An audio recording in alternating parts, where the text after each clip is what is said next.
¿Sabes lo que es despertar cada mañana sintiendo que tu cuerpo ya no te pertenece? ¿Sabes lo que es vivir con el alma rota, sabiendo que el hombre que juró amarte te ha convertido en algo menos que humano? Yo sí lo sé. Y hoy, antes de que mis días se acaben, necesito contarte una historia que me quema por dentro. Una confesión tan oscura y retorcida que quizás no estés preparada para escucharla. Pero te la voy a contar igual, porque ya no tengo nada que perder, porque estas palabras me pesan tanto que si no las saco, me van a ahogar. Mi vida fue un calvario disfrazado de matrimonio, un infierno que empezó con promesas de amor eterno y terminó en humillaciones que ni en tus peores pesadillas podrías imaginar. Mi marido, ese hombre que todos veían como un santo, como un hombre respetable y trabajador, me obligó a cosas que me destrozaron el cuerpo, el alma y el espíritu, cosas que involucraban a sus malditos caballos, esas bestias que él amaba más que a mí, más que a su propia familia. Quédate conmigo, mi querida, porque esto no es solo un relato de dolor, es una confesión que te va a revolver el estómago y te va a partir el corazón en pedazos. Esta historia que te voy a contar es tan polémica, tan controversial, que he dudado años en sacarla de mi pecho, pero ya estoy vieja. Ya no me queda mucho tiempo en este mundo, y necesito que alguien sepa la verdad antes de que me vaya. Necesito que sepas lo que viví, lo que sufrí, lo que me hicieron en nombre del amor y del matrimonio, porque yo, mi querida, fui la víctima de un hombre enfermo, de una familia retorcida, de un sistema que me aplastó sin piedad. Fui una mujer inocente que creyó en el cuento de hadas, que confió en las palabras dulces de un depredador, que entregó su vida pensando que iba a ser feliz, y pagué un precio tan alto que aún hoy, décadas después, me despierto gritando en las noches, recordando esos momentos de horror que viví en esa hacienda maldita. Mi nombre es Esperanza, aunque la esperanza fue lo primero que perdí en esa casa del diablo. Nací en un pueblito perdido en las montañas, de esos lugares donde la pobreza se pega a la piel como el barro después de la lluvia. Mi padre era un hombre bueno, pero derrotado por la vida, que trabajaba de sol a sol en tierras ajenas para darnos de comer. Mi madre, Dios la tenga en su gloria, se desvivía por nosotros, cosía hasta que le sangraban los dedos, lavaba ropa ajena hasta que se le agrietaban las manos. Éramos 7 hermanos, y yo, siendo la mayor, cargué desde niña con responsabilidades que no me correspondían. A los 12 años ya sabía lo que era cuidar bebés, cocinar para una familia entera, lavar montañas de ropa sucia. No tuve infancia, mi querida. No conocí los juegos ni las risas que otras niñas disfrutaban. Mi vida era trabajo, responsabilidad y sacrificio. Cuando cumplí 18 años, conocí a Aurelio, un hombre que parecía salido de mis sueños más dulces. Era mayor que yo, tenía 35 años, pero eso no me importaba. Al contrario, me hacía sentir especial, elegida. Él era dueño de una hacienda enorme llena de caballos de raza, un hombre respetado en el pueblo, con dinero y posición social. Llegó a nuestro pueblo en una camioneta reluciente, vestido como los señores de la ciudad, y cuando me vio en la plaza, cargando agua del pozo, se acercó a hablarme. Me dijo que era la mujer más hermosa que había visto en su vida, que tenía unos ojos que lo habían enamorado desde el primer momento. Yo, pobre tonta, me creí cada palabra. Me cortejó durante meses. Llegaba con flores, con regalos para mi familia, con promesas de una vida mejor. Mi padre, que veía en él la salvación de nuestra pobreza, me animaba a aceptar sus atenciones. Mi madre, aunque tenía dudas, no se atrevía a contradecir a mi padre. Y yo, ciega de amor y de ilusiones, acepté casarme con él. La boda fue todo lo que había soñado. Aurelio no escatimó en gastos. Trajo músicos de la ciudad, comida para todo el pueblo, vestidos elegantes para mi familia. Yo me sentía como una princesa, como si finalmente mi vida hubiera tomado el rumbo que merecía. Pero los cuentos de hadas, mi querida, solo existen en los libros. La realidad es mucho más cruel, mucho más oscura de lo que una puede imaginar. Los primeros días en la hacienda fueron como un sueño. La casa era enorme, con muebles finos, con sirvientes que me trataban con respeto. Aurelio me mostraba los caballos con orgullo, me hablaba de sus planes, de los hijos que tendríamos, del futuro brillante que nos esperaba. Pero había algo en su mirada, algo que no supe interpretar entonces, una oscuridad que se escondía detrás de sus sonrisas. Y había momentos, pequeños detalles, que me ponían nerviosa. La forma en que me tocaba, demasiado posesiva, demasiado brusca. La manera en que hablaba de los caballos, con una pasión que rayaba en la obsesión. Las miradas que me echaba cuando pensaba que no me daba cuenta. Miradas hambrientas, depredadoras. La primera vez que mostró su verdadera cara fue a las 2 semanas de casados. Habíamos tenido una pequeña discusión, algo tonto sobre la comida, y él explotó de una manera que me dejó helada. Me gritó como nunca nadie me había gritado. Me dijo que era una malagradecida, que no sabía valorar lo que tenía. Luego, se calmó de repente, me pidió perdón. Me dijo que estaba estresado por el trabajo, que no volvería a pasar. Yo le creí, porque quería creerle, porque necesitaba creer que el hombre del que me había enamorado seguía ahí, escondido detrás de esa explosión de ira. Pero fue solo el principio, mi querida. Cada día que pasaba, Aurelio mostraba más su verdadera naturaleza, y yo me hundía más en un pozo del que no sabía cómo salir. También estaba Remedios, su hermana, que vivía con nosotros en la hacienda. Era una mujer extraña, callada, que me miraba con una mezcla de lástima y algo más que no podía descifrar. Al principio pensé que sería mi aliada, mi confidente, alguien con quien podría hablar de mujer a mujer. Pero Remedios tenía sus propios secretos, sus propias sombras. Siempre estaba merodeando por la casa. Aparecía en los momentos más inesperados, como si estuviera vigilándome. Me traía té cuando me veía triste. Me consolaba cuando Aurelio me gritaba, pero había algo falso en su compasión, algo que me hacía dudar de sus intenciones. Y luego estaba Jacinto, el capataz, un hombre de pocas palabras, pero de mirada intensa. Había trabajado para la familia durante años, conocía todos los secretos de la hacienda, y aunque siempre me trataba con respeto, sentía que sabía cosas de mí que yo misma no sabía. Había una tensión extraña entre él y Aurelio, como si compartieran algo que yo no entendía, algo que me excluía, pero que al mismo tiempo me afectaba. Y estaba mi hijo, mi pequeño Tomás, que llegó al mundo un año después de mi matrimonio. Él era mi luz en medio de tanta oscuridad, mi razón para seguir adelante cuando todo se desmoronaba a mi alrededor. Pero incluso esa alegría Aurelio la empañó, porque desde que nació Tomás, sus exigencias se volvieron más retorcidas, más crueles. Me decía que una madre tenía que ser fuerte, que tenía que enseñarle a su hijo lo que era la obediencia, la sumisión. Y cuando yo me negaba a hacer lo que él quería, me amenazaba con quitarme a Tomás, con enviarlo lejos, con hacerle daño. Cada amenaza era un cuchillo en mi corazón, porque sabía que era capaz de cumplirlas. En ese pueblo, él era la ley, y yo no era nadie, solo una mujer que había cometido el error de confiar en el hombre equivocado. Pero había más secretos en esa hacienda, mi querida, secretos que yo no conocía, pero que me rodeaban como una telaraña invisible. Aurelio tenía reuniones nocturnas con hombres que llegaban en carros sin placas, hombres de mirada fría que hablaban en susurros y se iban antes del amanecer.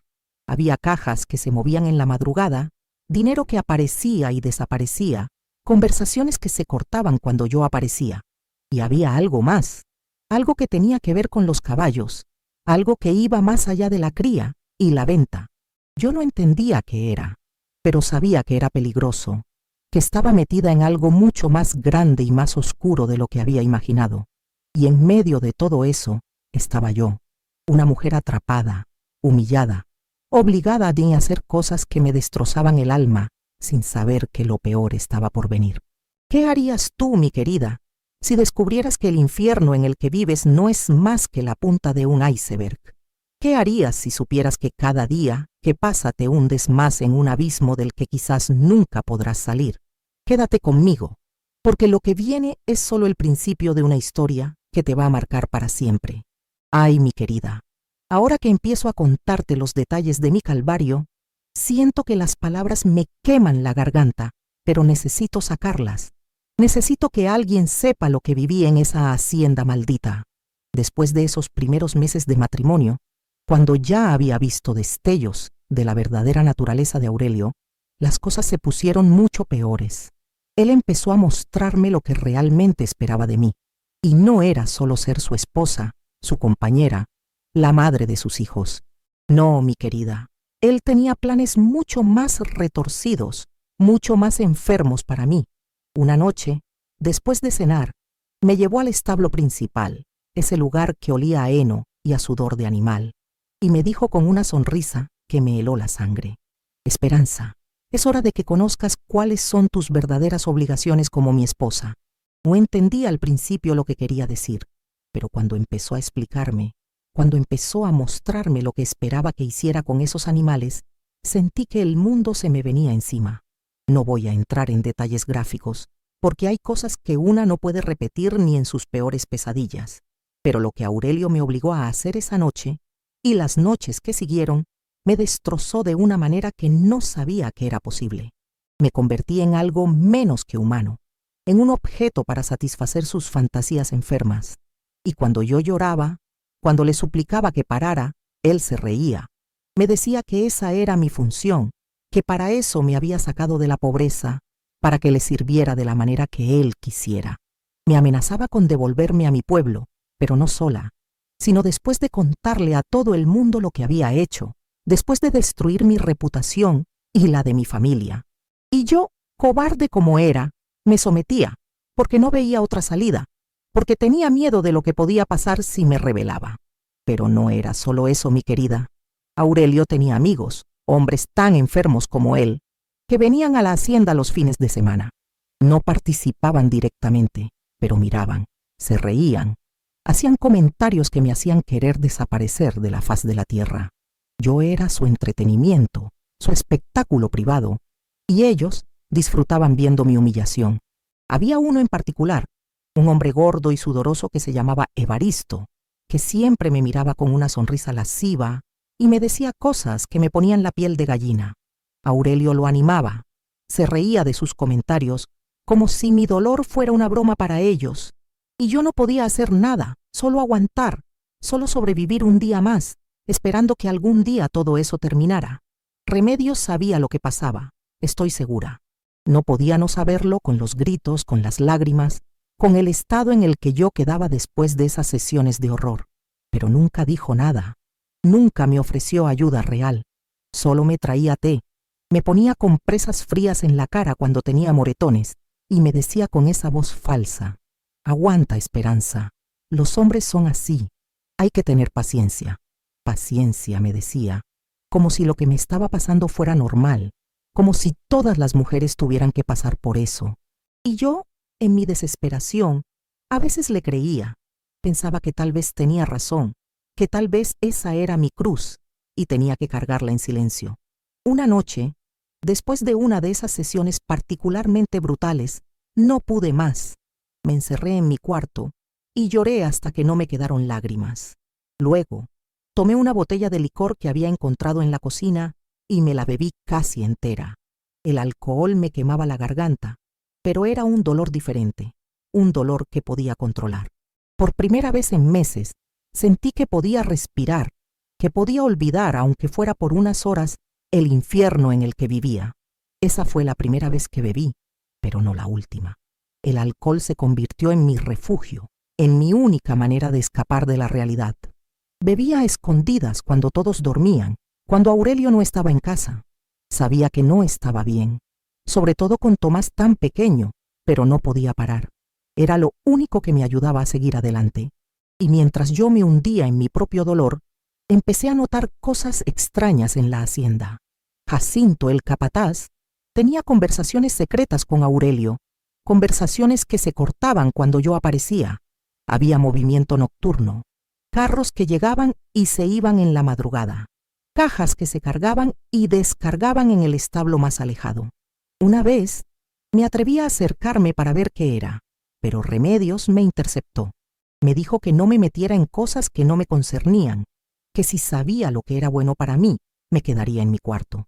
Su tono no era amable esta vez, era amenazador, y eso me hizo pensar que ella sabía mucho más de lo que aparentaba. Un día, Mientras limpiaba el estudio de Aurelio, encontré unos papeles que me llamaron la atención. Eran cartas, escritas en una letra que no reconocí, que hablaban de mercancía especial, de clientes exigentes, de entregas discretas. No entendí todo, pero había algo en esas palabras que me puso nerviosa. Y había nombres de hombres importantes del pueblo, hombres que yo conocía de vista, hombres respetables que tenían familias, negocios, reputaciones que cuidar. ¿Qué tenían que ver ellos con Aurelio?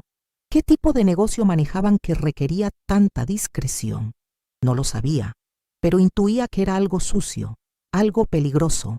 También empecé a notar que algunos de los caballos desaparecían por periodos largos y luego regresaban, pero diferentes, como si hubieran pasado por algo traumático. Estaban más nerviosos, más agresivos, y Aurelio los trataba con una mezcla de cariño y crueldad que me ponía los pelos de punta. Una vez le pregunté qué les pasaba a los caballos, por qué estaban tan alterados, y él me miró con esos ojos fríos que tanto miedo me daban y me dijo: «No hagas preguntas que no quieres que te respondan, Esperanza. Hay cosas en esta hacienda que es mejor que no sepas». Su tono era tan amenazador que no volví a preguntar, pero la curiosidad me carcomía por dentro. Y luego pasó algo que me cambió para siempre. Una noche, mientras Aurelio estaba fuera en uno de sus viajes misteriosos, escuché ruidos en el establo principal. Pensé que tal vez era un ladrón o que uno de los caballos se había lastimado, así que me acerqué para ver qué pasaba. Lo que vi me dejó sin aliento. Jacinto estaba allí, pero no solo. Había otros hombres que no conocía, y estaban haciendo algo con los caballos, algo que no pude ver bien porque estaba oscuro. Pero escuché voces, escuché dinero cambiando de manos, escuché palabras que me helaron la sangre. Hablaban de entrenamientos especiales, de clientes que pagaban bien por experiencias únicas, de mercancía que tenía que estar lista para el fin de semana. No entendí todo, pero supe que estaba presenciando algo ilegal, algo que podía meterme en problemas si me descubrían. Me alejé en silencio, con el corazón latiéndome tan fuerte que pensé que me iba a delatar. Esa noche no pude dormir, dándole vueltas a lo que había visto, tratando de entender qué significaba todo eso. Y entonces, como un rayo, me di cuenta de algo horrible. Los caballos que Aurelio usaba conmigo, los que me obligaba a no puedo ni decirlo, no eran solo para su placer enfermo. Eran parte de algo más grande, algo comercial, algo que involucraba a otros hombres, otros clientes. Yo no era solo su víctima, era parte de un negocio, una pieza en una red de perversión que se extendía mucho más allá de esa hacienda. La revelación me golpeó como un martillo, y por primera vez entendí la magnitud del horror en el que estaba metida. Ay, mi querida, si estás escuchando esto y sientes que el corazón se te acelera, si sientes que necesitas tomar aire, no te preocupes, es normal. Esta historia es dura, muy dura, pero necesito contarla completa. Te pido un favor con todo el cariño del mundo. Si esta confesión te está tocando el alma, dale un me gusta al video. Eso nos ayuda muchísimo. Y si no estás suscrita, por favor, aprieta ese botón negro que dice suscribirse. Es muy fácil, mi querida. Solo tienes que hacer un clic y así no te pierdes ninguna de estas historias que saco de lo más profundo de mi corazón. Quédate conmigo, porque lo que viene a continuación te va a chocar el corazón, te lo prometo. Hay cosas que nunca imaginé que pasarían, cosas que cambiaron todo de un día para otro, cosas que me hicieron entender que el infierno tiene muchos niveles y yo apenas estaba conociendo el primero. Ay, mi querida, si pensabas que mi historia no podía ponerse más oscura, más retorcida, espera a escuchar lo que pasó después de esa noche en que descubrí la verdad sobre el negocio de Aurelio. Los días siguientes fueron una tortura mental, porque sabía algo que no debía saber, porque cargaba con un secreto que me quemaba por dentro. Intenté actuar normal, hacer mis tareas de siempre, cuidar a Tomás, soportar las humillaciones de mi marido, pero por dentro estaba destrozada. Cada vez que veía a Jacinto, cada vez que escuchaba a Aurelio hablar por teléfono en voz baja, cada vez que llegaban esos carros misteriosos en la madrugada, sentía que me ahogaba. Y lo peor de todo era que no tenía a nadie con quien hablar, nadie en quien confiar. Estaba completamente sola en medio de esa red de mentiras y perversión. Una mañana, mientras desayunaba con Remedios, ella me miró de una manera extraña y me dijo: «Esperanza, te veo muy nerviosa últimamente. ¿Pasa algo?». Su pregunta me puso en alerta, porque había algo en su tono, algo que me hizo pensar que sabía más de lo que aparentaba. Le dije que no, que solo estaba cansada, pero ella insistió: «Sabes, mi querida, en esta casa es mejor no hacer preguntas, no meterse en asuntos que no nos conciernen. Aurelio es un hombre bueno, pero tiene sus negocios, y esos negocios a veces requieren discreción». La manera en que dijo discreción me heló la sangre. Era una advertencia, clara y directa. Remedios sabía que yo había descubierto algo, y me estaba diciendo que me mantuviera callada si sabía lo que me convenía. Esa misma tarde, mientras Tomás dormía la siesta, decidí que tenía que hacer algo. No podía seguir viviendo con esa carga, con ese miedo constante. Fui al estudio de Aurelio y busqué más evidencias, más papeles que me ayudaran a entender la magnitud de lo que estaba pasando. Y lo que encontré me dejó sin palabras. Había fotografías, mi querida, fotografías que no puedo describir sin que se me revuelva el estómago. Fotografías de mujeres, de animales, de situaciones que no deberían existir. Y entre esas fotografías estaba yo. Había fotos mías, tomadas sin mi conocimiento, en momentos de mi mayor humillación. Aurelio había documentado todo, había convertido mi dolor en mercancía, en material para vender a sus clientes enfermos.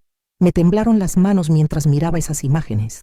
No solo era víctima de sus perversiones, sino que además era parte de su catálogo, de su oferta comercial.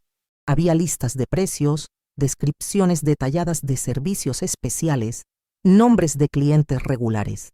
Y entre esos nombres, reconocí algunos que me dejaron helada: el alcalde del pueblo, el juez local, el párroco de la iglesia, hombres que yo respetaba, que veía como pilares de la comunidad, estaban metidos en esa red de corrupción y perversión. Entendí entonces por qué Aurelio se sentía tan seguro, por qué sabía que nadie lo iba a tocar. Tenía a media ciudad en su bolsillo, comprometida con sus negocios sucios, pero lo que más me impactó fue encontrar un cuaderno con anotaciones en la letra de Remedios. Sí, mi querida, su hermana, la mujer que fingía consolarme, que me traía té cuando lloraba, era la administradora de todo ese negocio inmundo. Ella llevaba las cuentas, coordinaba las citas, manejaba la correspondencia con los clientes. No era solo cómplice, era socia. Y en ese cuaderno había anotaciones sobre mí, sobre mis actuaciones, sobre las preferencias de los clientes que me habían visto. Me describía como si fuera un animal, como si fuera mercancía. La esposa es dócil, responde bien al entrenamiento, los clientes están satisfechos con su desempeño. Cada palabra era una puñalada, cada línea me hacía sentir más sucia, más humillada. Esa noche, cuando Aurelio regresó de su viaje, no pude mirarlo a los ojos. Sabía que él sabía que yo sabía. Había una tensión en el aire que se podía cortar con cuchillo. Durante la cena, me observaba con esa sonrisa fría que tanto odiaba, como si estuviera esperando que dijera algo, que cometiera un error. Y entonces, cuando terminamos de cenar, me dijo: «Esperanza, creo que es hora de que tengas una conversación con algunos amigos míos. Hay gente que quiere conocerte mejor». Mi sangre se congeló. Sabía lo que eso significaba. Ya no era solo para él, ya no era solo para sus amigos cercanos. Me iba a prostituir abiertamente. Me iba a convertir en parte oficial de su negocio. Le dije que no podía hacer eso, que tenía un hijo que cuidar. Él se rió, una risa que me puso la piel de gallina, y me dijo: «Tomás va a estar bien cuidado. Remedios se va a encargar de él mientras tú trabajas. Y no es una petición, Esperanza, es una orden». Intenté resistirme, intenté pelear, pero él me agarró del brazo con tanta fuerza que sentí que me lo iba a romper. Me arrastró hasta el establo, y allí estaban esperando 3 hombres que no había visto nunca. Hombres mayores, bien vestidos, con miradas hambrientas que me hicieron temblar. Aurelio me presentó como si fuera un producto, describió mis habilidades, negoció el precio delante de mí, como si yo no fuera más que un objeto. Lo que pasó esa noche no lo voy a describir, mi querida, porque hay límites que no puedo cruzar ni en esta confesión. Solo te digo que cuando terminó, cuando esos hombres se fueron, yo ya no era la misma persona. Algo dentro de mí se rompió definitivamente, algo que sabía que nunca se iba a reparar. Me quedé tirada en el suelo del establo, con el cuerpo adolorido y el alma destrozada, y por primera vez pensé seriamente en quitarme la vida. Pero entonces pensé en Tomás, en mi niño inocente que dormía en la casa, y supe que no podía abandonarlo, que tenía que encontrar una manera de salir de ese infierno, no solo por mí, sino por él. Los días que siguieron fueron los más oscuros de mi vida. Aurelio me tenía programada para recibir clientes 2 o 3 veces por semana, hombres de todas las edades, de todas las clases sociales, unidos solo por su perversión y su dinero. Y yo tenía que sonreír, tenía que fingir que disfrutaba, tenía que actuar como si fuera mi elección, porque si no lo hacía, si mostraba resistencia o disgusto, Aurelio me castigaba de maneras que prefiero no recordar. Y siempre estaba la amenaza sobre Tomás, siempre la posibilidad de que me lo quitara, de que le hiciera daño. Fue entonces cuando empecé a planear mi escape. No podía seguir así. No podía permitir que mi hijo creciera en ese ambiente de corrupción y violencia. Pero sabía que no iba a ser fácil. Aurelio tenía contactos en todas partes. Tenía poder, tenía dinero. Y yo no tenía nada, solo mi desesperación y mi amor por mi hijo. Pero a veces, mi querida, la desesperación es la fuerza más poderosa que existe. Y yo estaba dispuesta a todo, absolutamente todo, para salir de allí. Ay, mi querida, ahora llegamos a la parte de mi historia donde todo cambió, donde las piezas del rompecabezas empezaron a encajar de una manera que nunca imaginé. Después de semanas de planear mi escape, de buscar una oportunidad, de juntar el poco dinero que podía esconder sin que Aurelio se diera cuenta, pasó algo que no vi venir, algo que cambió todo el curso de mi vida. Una mañana, mientras estaba en la cocina preparando el desayuno, escuché un carro acercarse a la hacienda. No era inusual, siempre llegaban visitantes, pero esta vez había algo diferente en el sonido del motor, algo que me puso nerviosa. Me asomé por la ventana y vi un carro negro, elegante, del que bajó un hombre que nunca había visto antes. Era alto, bien vestido, con una presencia que imponía respeto y miedo a la vez. Tenía una cicatriz que le cruzaba la mejilla izquierda y unos ojos que parecían ver a través de las personas. Aurelio salió a recibirlo, pero no con la arrogancia de siempre. Esta vez parecía nervioso, casi temeroso. Los vi hablar en el patio, aunque no podía escuchar lo que decían. El hombre de la cicatriz señaló hacia los establos, luego hacia la casa y finalmente hacia mí. Sí, mi querida, me señaló directamente, como si supiera quién era yo y qué papel jugaba en los negocios de Aurelio. Mi corazón empezó a latir tan fuerte que pensé que se me iba a salir del pecho. ¿Quién era ese hombre? ¿Qué quería? ¿Y por qué Aurelio parecía tan asustado? La conversación duró casi 1 hora, y durante todo ese tiempo, yo no pude hacer otra cosa que observar desde la ventana, tratando de entender qué estaba pasando. Finalmente, el hombre se fue, pero no sin antes entregarle algo a Aurelio, algo que parecía un sobre. Cuando Aurelio entró a la casa, tenía la cara descompuesta, como si hubiera visto un fantasma. Se encerró en su estudio y no salió en todo el día. Remedios también estaba nerviosa, más callada de lo normal, y Jacinto andaba como un animal enjaulado, revisando los establos una y otra vez. Esa noche, mientras cenábamos en un silencio tenso, Aurelio finalmente habló. Me dijo, con una voz que intentaba sonar calmada, pero que temblaba de nervios: Esperanza, van a venir unos señores importantes a la hacienda el fin de semana. Quiero que te prepares, que te veas especialmente bien. Es un negocio muy importante y no podemos permitirnos errores. Yo sabía lo que eso significaba. Iban a ser clientes especiales, probablemente los que pagaban más, los que tenían gustos más retorcidos, pero había algo diferente en el tono de Aurelio, algo que me hizo pensar que esta vez era diferente, que había más en juego de lo que él me estaba diciendo. El viernes por la noche llegaron los invitados. No eran los hombres mayores y gordos de siempre. Estos eran diferentes, más jóvenes, más peligrosos. Había algo militar en su porte, algo que me hizo pensar que no eran solo clientes, sino algo más. Y entre ellos estaba el hombre de la cicatriz. Cuando me vio, sonrió, pero no era una sonrisa amable. Era la sonrisa de un depredador que ha encontrado a su presa. Aurelio me presentó como siempre, pero esta vez había algo desesperado en su voz, como si estuviera tratando de vender algo que ya no le pertenecía. Lo que pasó esa noche fue diferente a todo lo que había vivido antes. No fue solo humillación y dolor, fue algo más calculado, más cruel. El hombre de la cicatriz no participó directamente, pero dirigía todo. Daba órdenes, tomaba fotografías, hacía anotaciones en un cuaderno. Era como si estuviera evaluando mercancía, como si estuviera decidiendo si yo valía la pena o no. Y durante toda la sesión, Aurelio estaba presente, pero no como el jefe que siempre había sido, sino como un subordinado, como alguien que tenía que obedecer órdenes. Cuando terminó todo, cuando los hombres se fueron, Aurelio se quedó en el establo, sentado en el suelo, con la cabeza entre las manos. Por primera vez desde que lo conocía, lo vi llorar. No eran lágrimas de arrepentimiento o de culpa, eran lágrimas de miedo, de desesperación. Me acerqué a él, no sé por qué, tal vez por costumbre, tal vez porque a pesar de todo lo que me había hecho, seguía siendo mi marido. Le pregunté qué pasaba, quiénes eran esos hombres, por qué estaba tan asustado. Él me miró con esos ojos rojos de tanto llorar y me dijo algo que me heló la sangre. Esperanza, estamos en problemas, grandes problemas, y no sé si vamos a salir de esta.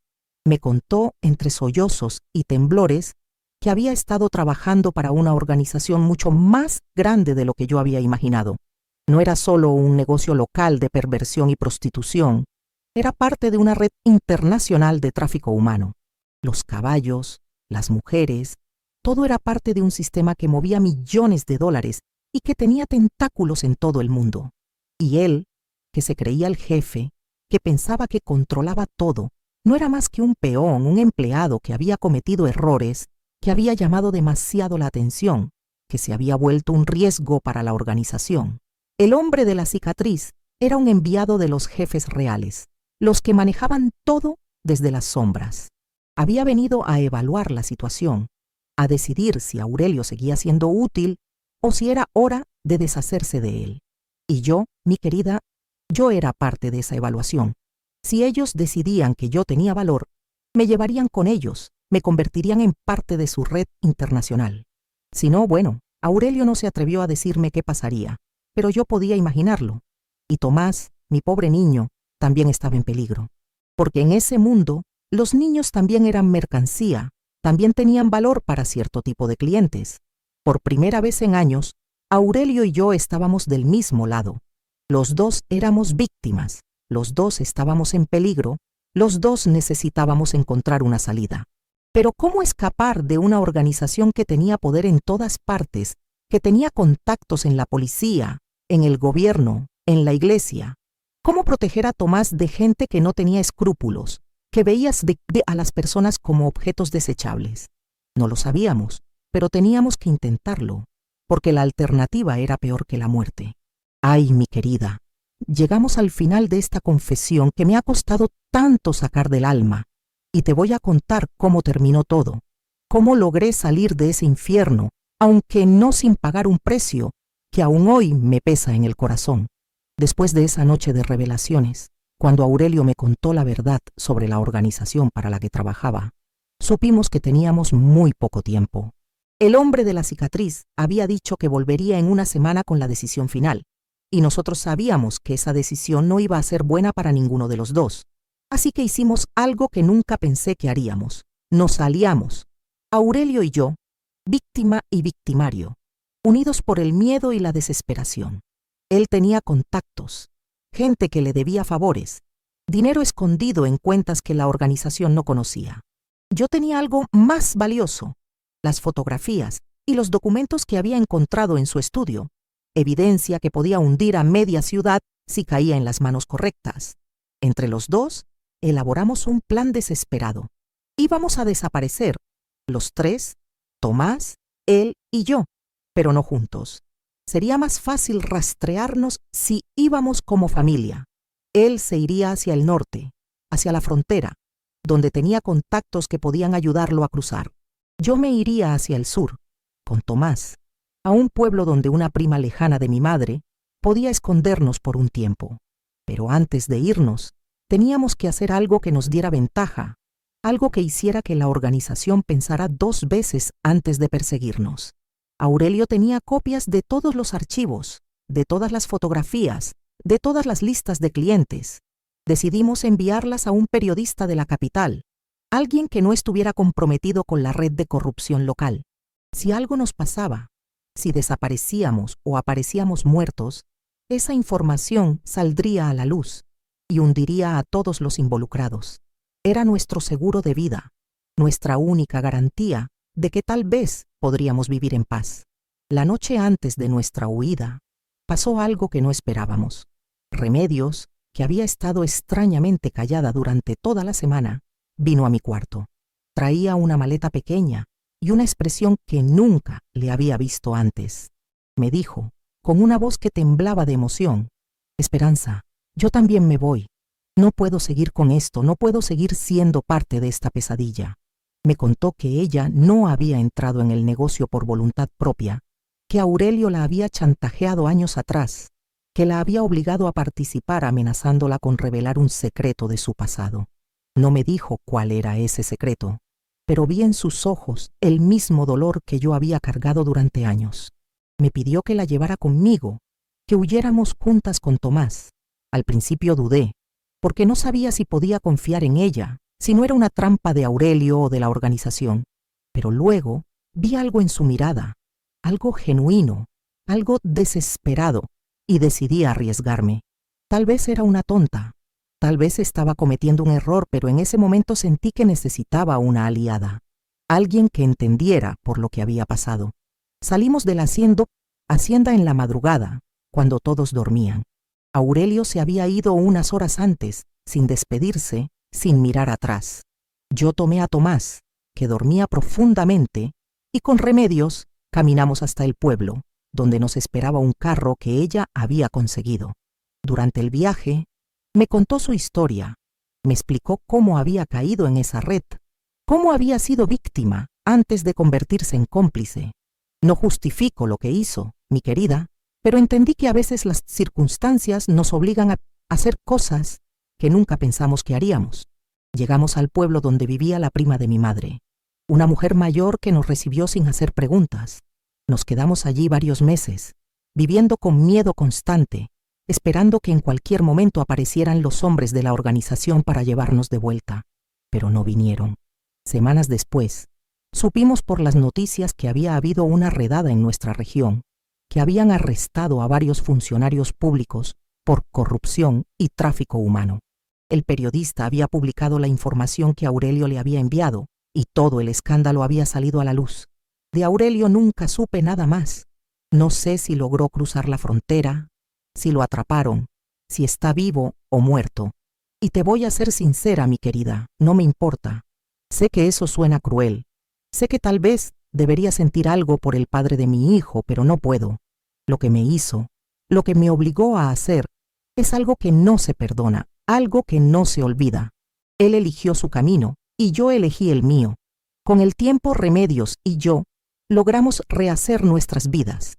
Ella se cambió el nombre, se fue a otra ciudad, y la última vez que supe de ella, estaba trabajando en una organización que ayudaba a mujeres víctimas de violencia. Yo me quedé en el pueblo, crié a Tomás como pude, trabajé de todo para salir adelante. Nunca le conté la verdad completa sobre su padre. Solo le dije que había sido un hombre malo que nos había hecho daño. Cuando creció, él mismo decidió no hacer preguntas, y yo se lo agradecí. Pero aquí viene algo que tal vez te haga dudar de mí, mi querida. Algo que hice y de lo que no me arrepiento, aunque sé que no todos lo van a entender. Antes de irme de la hacienda, esa última noche, hice algo que no le conté a nadie, ni siquiera a Remedios. Entré al establo principal, ese lugar maldito donde había sufrido tanto, y prendí fuego. No a toda la hacienda, solo al establo, solo a ese lugar que guardaba tantos horrores. Quería que se quemara todo, que desapareciera toda evidencia de lo que había pasado allí, que esos caballos malditos no pudieran seguir siendo usados para hacer daño a otras mujeres. Sé que pude haber matado a los animales. Sé que no era culpa de ellos lo que los humanos hacían con ellos. Pero en ese momento, mi querida, no pensé en eso. Solo pensé en mi dolor, en mi rabia, en mi necesidad de destruir algo que representara todo lo que había sufrido. El fuego se extendió más de lo que esperaba, y aunque no quemó toda la hacienda, sí destruyó gran parte de los establos. Nunca supe si murieron caballos, nunca quise saberlo. Fue mi venganza, mi manera de cerrar ese capítulo de mi vida, y no me arrepiento. La enseñanza de todo esto, mi querida, es amarga pero real. A veces, para sobrevivir, tienes que convertirte en alguien que no reconoces. Tienes que hacer cosas que van contra todo lo que creías que eras. Yo no era una mujer vengativa, no era alguien capaz de destruir, pero las circunstancias me cambiaron, me obligaron a sacar una fuerza que no sabía que tenía. Y aunque pagué un precio alto, aunque cargué con culpas y secretos durante años, logré salvar a mi hijo, logré salvarme a mí misma. No sé si hice lo correcto al quemar ese establo, no sé si tenía derecho a tomar esa decisión, pero lo hice, y con eso tengo que vivir. Ay, mi querida, si esta historia te ha tocado el corazón, si has sentido algo al escuchar mi confesión, te pido con todo el cariño que le des un me gusta al video. Y si no estás suscrita, por favor, aprieta ese botón negro que dice suscribirse. Es muy fácil, solo un clic, y así no te pierdes ninguna de estas historias que saco de lo más profundo de mi alma. También te invito a que comentes si has vivido algo parecido, o si tienes alguna historia que quieras que contemos. Aquí te esperamos todos los días, con nuevos relatos que te van a dejar sin aliento. Perdona si este video ha sido muy largo, mi querida, pero es que estas historias hay que contarlas al detalle. Hay que sacar todo el veneno para poder sanar. Necesitaba soltar todo esto ya. Necesitaba que alguien supiera la verdad antes de que me vaya de este mundo. Perdón, de verdad, pero necesitaba este desahogo. Gracias por acompañarme hasta el final, por escuchar sin juzgar, por darme la oportunidad de contar mi historia. Que Dios te bendiga, mi querida, y que nunca tengas que pasar por lo que yo pasé.